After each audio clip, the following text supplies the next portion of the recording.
नमस्कार प्यारे बच्चों। आज हम ऑर्गेनिक केमिस्ट्री में टाइप ऑफ रिएक्शन या अभिक्रिया कितने प्रकार की हैं इसको समझते हैं। Types of reaction. यहाँ हम type of reaction organic reaction को ही पढ़ेंगे। ऑर्गेनिक रिएक्शन कितने प्रकार की हैं, तो मेनली ऑर्गेनिक रिएक्शन 5 प्रकार की होती हैं, लेकिन पेरिसाइक्लिक रिएक्शन को हम छोटे स्तर पे नहीं पढ़ते हैं, बड़े स्तर पे पढ़ते हैं, तो उसको यहाँ से हम रिमूव करते हैं, बल्कि 4 जो अन्य प्रकार हैं उन्हीं को समझते हैं। ऑर्गेनिक रिएक्शन की जो भी पहली रिएक्शन है वो है आपके एडिशन रिएक्शन।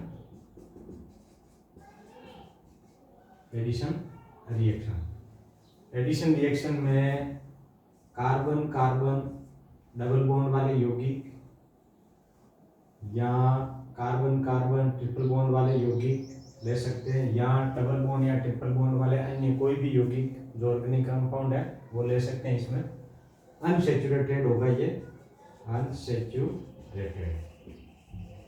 इस अनसैचुरेटेड के साथ में प्लस कोई भी अभिकर्मक रिएक्टेंट ले लेंगे, तो ये अनसैचुरेटेड जो स्थिति है डबल बॉन्ड जिसमें एक सिग्मा और एक पाई बॉन्ड है, ये जो पाई बॉन्ड है वो टूट जाएगा और बदले में 2 नए सिग्मा बॉन्ड बन जाएंगे, जैसे ये बन गया, ये सिग्मा बॉन्ड और ये सिग्मा बॉन्ड। इस प्रकार की जो भी रिएक्शन होगी उसको आप एडिशन रिएक्शन कहेंगे। अनसैचुरेटेड कंपाउंड सैचुरेटेड कंपाउंड में कन्वर्ट हो जाएंगे। उदाहरण के लिए AB की जगह आप HCl ले सकते हो, तो एक जगह H जुड़ जाएगा, एक जगह आपका Cl। अब ये जो रिएक्शन है इसकी यदि मैकेनिज्म पढ़ेंगे हम, तो इस मैकेनिज्म में ये जो H और जो Cl जुड़ रहे हैं, मैकेनिज्म एक से अधिक पदों में हो सकती हैं, और इसका जो भी स्लो स्टेप होगा रेट डिटर्मिनेशन स्टेप कहलाएगा। इस स्लो स्टेप या रेट डिटर्मिनेशन स्टेप में जो कार्य हो रहा है, जो रिएक्टेंट जुड़ रहा है, यदि वो रिएक्टेंट फ्री रेडिकल है तो फ्री रेडिकल एडिशन हो जाएगी, यदि वे रिएक्टेंट न्यूक्लियोफाइल है तो न्यूक्लियोफिलिक एडिशन रिएक्शन हो जाएगी, और यदि वह रिएक्टेंट इलेक्ट्रोफाइल है तो इलेक्ट्रोफिलिक एडिशन रिएक्शन हो जाएगी। इस प्रकार से इस एडिशन रिएक्शन के हम फिर आगे 3 प्रकार मान सकते हैं। यदि रिएक्टेंट जो स्लो स्टेप में जुड़ रहा है, यदि वो फ्री रेडिकल है तो इस रिएक्शन का नाम फ्री रेडिकल एडिशन हो जाएगा, फ्री रेडिकल एडिशन रिएक्शन।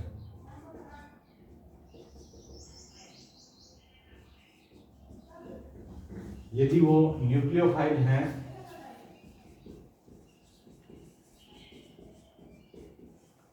तो इस रिएक्शन का नाम न्यूक्लियोफिलिक एडिशन रिएक्शन हो जाएगा।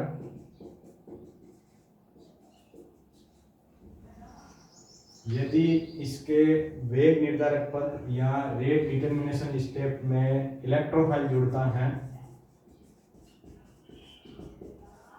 तो ये जो रिएक्शन होगी इसका नाम इलेक्ट्रोफिलिक एडिशन रिएक्शन हो जाएगा।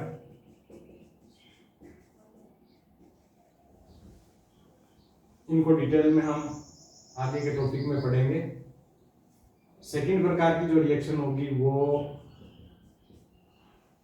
एडिशन से जस्ट रिवर्स हम कर दें तो आपकी एलिमिनेशन रिएक्शन हो जाएगी।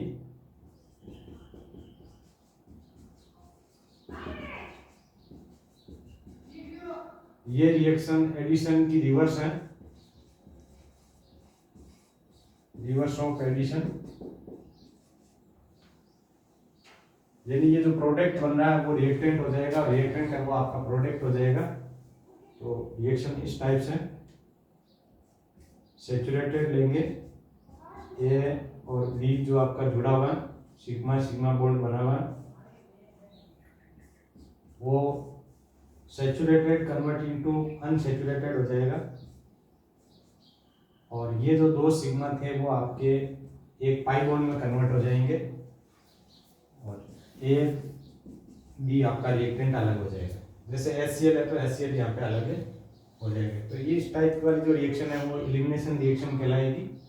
इस एलिमिनेशन रिएक्शन में एलिमिनेट होने वाला जो ए बी ये जो आपका रिएक्टेंट है, यदि वो सिंगल एटम से एलिमिनेट होता है तो हम उसको अल्फा एलिमिनेशन रिएक्शन कहेंगे।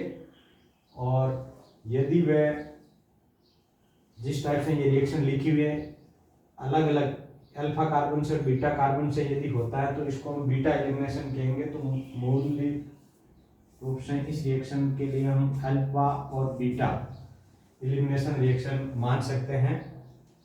यहाँ जो ये एग्जांपल दिया गया है वो बीटा एलिमिनेशन रिएक्शन का दिया गया है। इस बीटा एलिमिनेशन रिएक्शन में ये रिएक्शन दो स्टेप में हो सकती हैं और दो स्टेप में यदि होती है तो सेम इसी प्रकार के नाम वापिस इसके हो सकते हैं। यदि एलिमिनेशन होने वाला आपका फ्री रेडिकल है तो फ्री रेडिकल एलिमिनेशन हो जाएगा। एलिमिनेशन होने वाला न्यूक्लियोफाइल है तो न्यूक्लियोफिलिक एलिमिनेशन रिएक्शन हो जाएगी और इलेक्ट्रोफाइल है तो इलेक्ट्रोफिलिक एलिमिनेशन रिएक्शन हो जाएगी। यानी इसका जो रेट डिटर्मिनेशन स्टेप है, वेग निर्धारक पद जो स्लो स्टेप है, उस पर रिएक्शन की मैकेनिज्म के हिसाब से उसका नाम डिपेंड करेगा। तो इसके भी वापिस से तीन प्रकार पर मान सकते हैं। मोटे रूप से इसके दो प्रकार है, अल्फा और बीटा। तो वापिस बीटा के इस प्रकार के तीन नाम हम और रख सकते हैं एलिमिनेशन रिएक्शन की। अब अगली जो रिएक्शन है वो आपकी है सब्स्टिट्यूशन रिएक्शन। सब्स्टिट्यूशन रिएक्शन जैसे कि यहां कोई एक समूह है X मान लेते हैं और कोई रिएक्टेंट अन्य इसके साथ में अभिक्रिया करता है और कंपाउंड में X की जगह पर अन्य कोई ग्रुप Y आकर के जुड़ जाता है और X Z आपका रिमूव हो जाता है। तो ये जो रिएक्शन है इसमें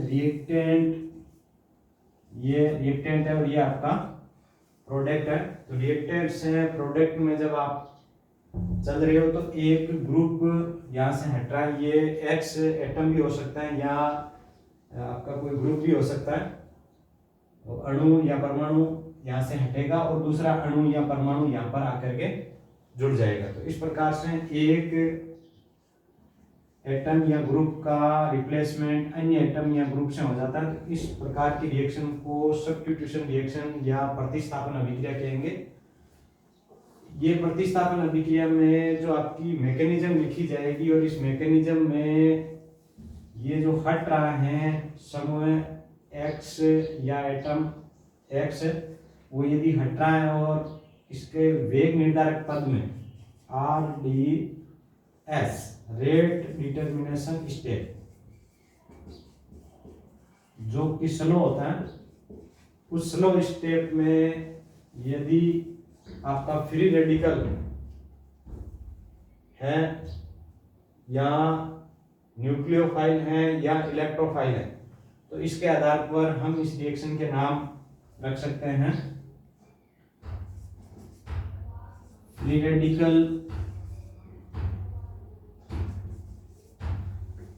यदि है तो फ्री रेडिकल सब्स्टिट्यूशन हो जाएगा।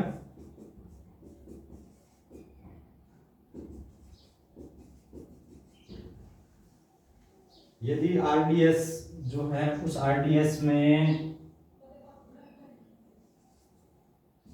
इलेक्ट्रोफाइल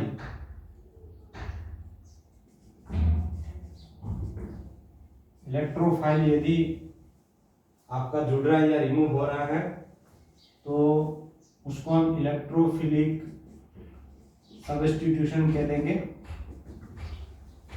और यदि इस आरडीएस में या स्लो स्टेप में न्यूक्लियोफाइल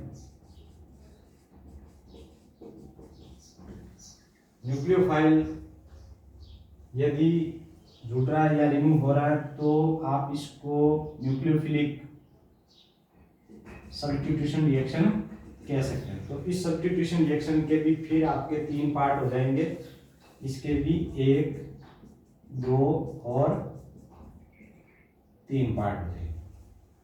इनको डिटेल में हम आगे चैप्टर में पढ़ेंगे, सबके अलग अलग चैप्टर बढ़ा लेंगे। इसका इसका इसका इसी प्रकार से इसके हो जाएंगे, इसी प्रकार से सब्स्टिट्यूशन रिएक्शन के हो जाएंगे। अगली जो रिएक्शन है वो आपके पुनर्विन्यास अभिक्रिया या रीअरेंजमेंट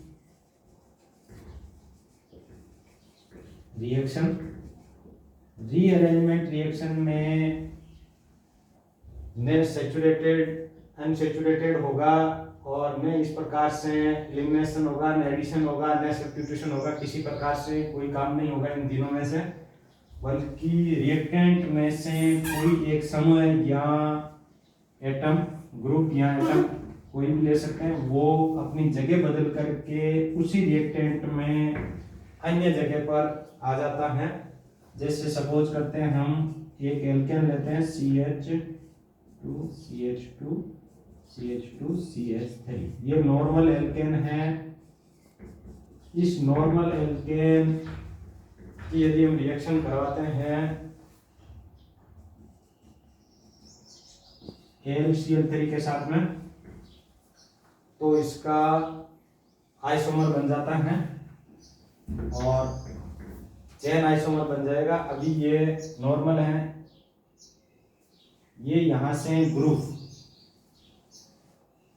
इस एटम से ये ग्रुप हट करके इस पे या इस पे कहीं पर भी लग सकता है। मान लीजिए सपोज करते हैं कि यहां लगा देते हैं, इसका एक H है, इस H को इससे रिप्लेस कर देंगे और CH3 को इससे रिप्लेस कर देंगे, तो ये यौगिक बन जाएगा CH। ये नया ग्रुप यहाँ पे आ गया H की जगह पे, बाकी सेम स्थिति CH2 और ये H यहाँ पे आ जाएगा, ये आपका H। तो जो नॉर्मल एल्केन थी उससे आइसो एल्केन बन गई है। 1 2 3 4 5 नॉर्मल पेंटेन है वो आपका आइसो पेंटेन में कन्वर्ट हो गए हैं। इसमें किसी प्रकार का एडिशन नहीं हो रहा है, अन्य किसी प्रकार के रिएक्टेंट का, न किसी रिएक्टेंट का एलिमिनेशन हो रहा है और न किसी ग्रुप का अन्य ग्रुप से सब्स्टिट्यूशन हो रहा है। तो ये अपने आप में एक अलग रिएक्शन है जिसको अपन रीअरेंजमेंट रिएक्शन कह देंगे। 5वीं प्रकार की जो है वो पेरिसाइक्लिक रिएक्शन होती है। पेरिसाइक्लिक रिएक्शन पीजी स्तर में या आगे के स्तर में आप पढ़ेंगे, तो इनको हम 5वां मान भी सकते हैं और छोटी क्लासों में इसको हम हटा भी सकते हैं। Thanks.